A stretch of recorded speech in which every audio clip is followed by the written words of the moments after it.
Welcome to the Tech Egg. Don't get scrambled. Enjoy the video. You start immediately by confirming the kit's expiry date and that the package is intact. This prevents false results.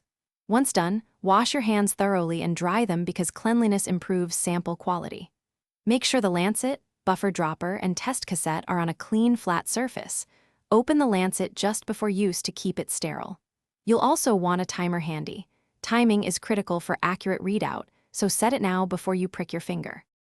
Now perform the finger stick. Prick the side of your fingertip with a single firm motion and then squeeze gently to form 1 drop of blood. Avoid excessive milking to reduce hemolysis. Use the provided capillary tube or dropper to collect the correct volume. Follow the kit guidance, usually about 0.5 ml or 1 small drop, because too little or too much affects accuracy.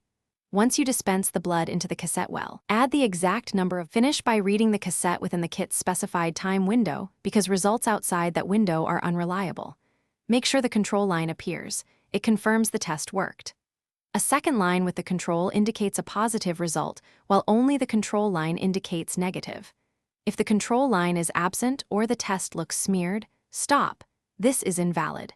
In that case, repeat with a new kit and seek medical advice if symptoms continue. Sometimes poor sample or expired reagents cause failures.